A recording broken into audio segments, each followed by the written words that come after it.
Narender Reddy arrest వ్యవహారంలో CBI తదుపరి కార్యాచరణ చేపట్టొద్దని సుప్రీంకోర్టు ఆదేశించింది. నరేందర్ రెడ్డిని అక్రమంగా అరెస్ట్ చేశారంటూ దాఖలైన హెబియస్ కార్పస్ పై ఏపీ హైకోర్టు ఇచ్చిన ఉత్తర్వులపై సుప్రీంకోర్టు విచారణ జరిగింది. ఏపీ హైకోర్టు ఇచ్చిన ఆదేశాలపై మధ్యంతర ఉత్తర్వులు జారీ చేసింది. ప్రతివాదులకు నోటీసులు జారీ చేయడంతో పాటు సీబీఐ తదుపరి కార్యాచరణ చేపట్టవద్దని సుప్రీంకోర్టు ఆదేశించింది.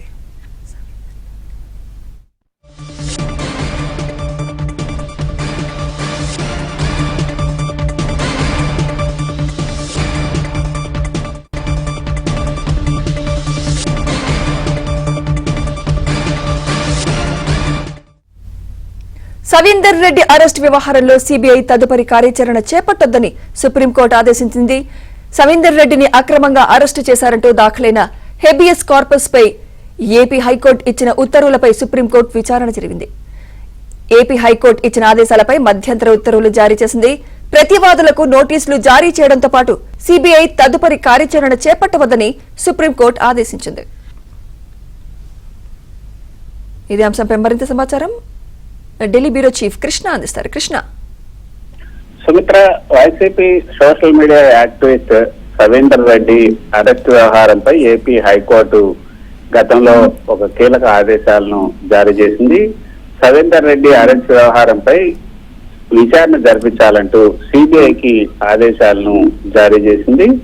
ఆ సిబిఐకి ఆదేశాలు ఇవ్వటాన్ని సవాల్ చేస్తూ సుప్రీంకోర్టులో ఈ రోజు వ్యక్తిగతంగా ఏదైతే అక్కడ ఉన్నటువంటి పత్తిపాడు పోలీస్ స్టేషన్ సిఐ సుప్రీంకోర్టుని ఆశ్రయించారు వ్యక్తిగతంగా.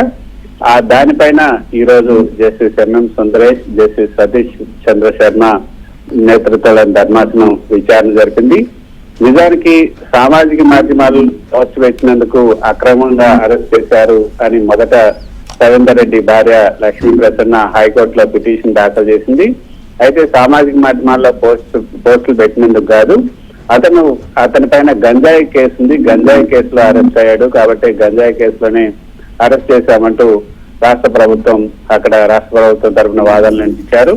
అయితే ఒక రాజకీయ పార్టీకి వ్యతిరేకంగా సోషల్ మీడియాలో పోస్టులు పెట్టినందుకు అరెస్ట్ చేసి ఆ తర్వాత గంజాయి కేసులో ఇరికించారని అనుమానాలు వ్యక్తం చేసినటువంటి హైకోర్టు ఈ మొత్తం వ్యవహారం పైన సిబిఐ దర్యాప్తు చేయాలంటూ సుమోటోగానే, అంటే సిబిఐ అక్కడ ప్రతివాది కాదు, సిబిఐ విచారణ జరిపించాలని ఎవరు కూడా కోరలేదు, ఇటు పిటిషనర్ కోరలేదు, హైకోర్టులో ఎవరు కూడా కోరినప్పటికీ కూడా సిబిఐని సుమోటోగా ఇంప్లీట్ చేస్తూ ఏపీ హైకోర్టు సిబిఐ విచారణ జరిపి ప్రాథమిక నివేదిక ఇవ్వాలని సిబిఐకి ఆదేశాలను జారీ చేసింది.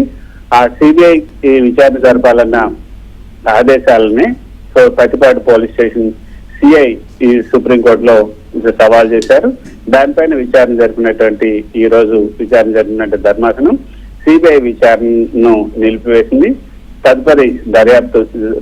తదుపరి విచారణ పూర్తయ్యేంత వరకు కూడా ఈ కేసులో ముందుకు వెళ్లొద్దు అంటూ సిబిఐకి ఆదేశాలు జారీ చేస్తూ ప్రతివాదులుగా రాష్ట్ర ప్రభుత్వం, డీజీపీ, సిబిఐ, రిలయన్స్ జియో సంస్థతో పాటు మొత్తం 11 మందిని ఈ యొక్క దర్యాప్తు అధికారి ఇందులో చేర్చారు. వాళ్ళందరికీ కూడా నోటీసులు ఇచ్చారు. ఈ కేసులో పిటిషన్లు దాఖలు చేసేందుకు రాష్ట్ర ప్రభుత్వానికి కూడా ధర్మాసనం అనుమతించింది. తర్వాత త్వరలోనే దీనికి సంబంధించినటువంటి విచారణ చేపడతామంటూ విచారణను వాయిదా వేసింది. సుమిత్ర. Thank you Krishna.